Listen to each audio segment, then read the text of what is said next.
Bismillahirrahmanirrahim. Assalamualaikum warahmatullahi wabarakatuh. Perkenalkan, nama saya Sarmila, saya dari Prodi Akuntansi. Di ujian tengah semester mata kuliah Statistik Bisnis ini, saya akan menjelaskan tentang perspektif kualitas dan produktivitas dengan dosen pengampu, yaitu Ibu Irfia Riza.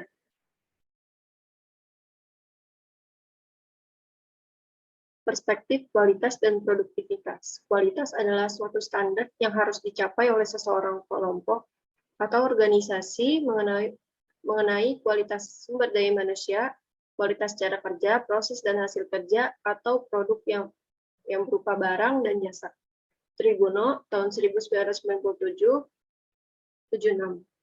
Menurut Gaspers, tahun 1997 menyatakan kualitas adalah totalitas dari fitur-fitur dan karakteristik yang dimiliki oleh produk yang sanggup untuk memuaskan kebutuhan konsumen. Kualitas adalah tingkat baik atau buruknya suatu produk yang dihasilkan apakah sesuai dengan spesifikasi yang telah ditentukan ataupun kesesuaiannya terhadap kebutuhan. Sedangkan produktivitas adalah rasio atau perbandingan antara input, masukan, dan output keluaran dalam kegiatan menghasilkan suatu produk ataupun jasa. Produktivitas pada dasarnya adalah mengukur efisiensi dari kegiatan produksi. Teori diagram kontrol atau control chart. Grafik garis dengan pencantuman batas maksimum dan minimum yang merupakan batas daerah pengendalian menurut Walter A. Shewhart tahun 1920-an. Titik-titik yang mewakili sebuah nilai statistik atau rata-rata, range atau proporsi dari sebuah karakteristik sampel yang diambil dari sebuah proses data pada waktu yang berbeda.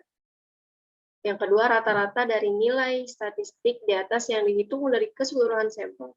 Yang ketiga, garis tengah yang digambar tepat di angka rata-rata nilai statistik tersebut. Yang keempat, standar error dari nilai statistik yang juga dihitung dari keseluruhan sampel. Diagram rata-rata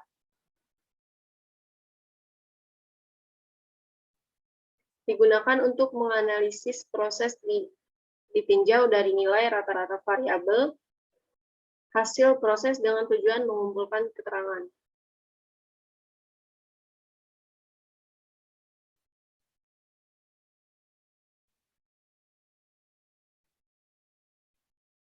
Diagram batang, bentuk diagram yang menyajikan nilai atau data statistik dalam bentuk batang-batang persegi panjang mengikuti frekuensi. Berikut contoh gambar diagram batang.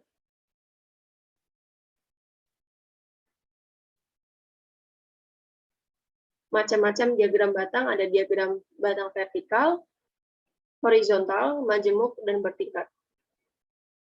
Berikut contoh dari diagram batang. Ada diagram vertikal, diagram horizontal, diagram batang majemuk, dan diagram batang bertingkat.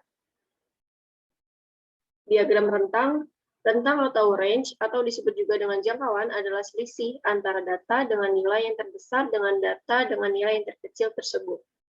Dalam sekelompok data kuantitatif, akan terdapat data dengan nilai terbesar dan data dengan nilai terkecil.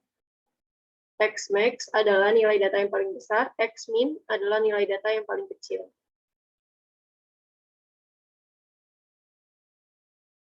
Berikut contoh gambar diagram rentang. Diagram atribut. Di dalam entity relationship diagram terdapat beberapa jenis atribut seperti atribut simple, atribut kunci, atribut multi nilai, atribut gabungan, dan juga atribut derivatif. Setiap entitas selalu mempunyai elemen ataupun atribut agar bisa menjelaskannya dengan baik. Umumnya, atribut akan digambarkan sebagai simbol. Berikut contoh diagram atribut. Terima kasih. Sekian dari saya. Kurang lebihnya mohon maaf. Wabillahi taufiq wal hidayah. Wassalamualaikum warahmatullahi wabarakatuh.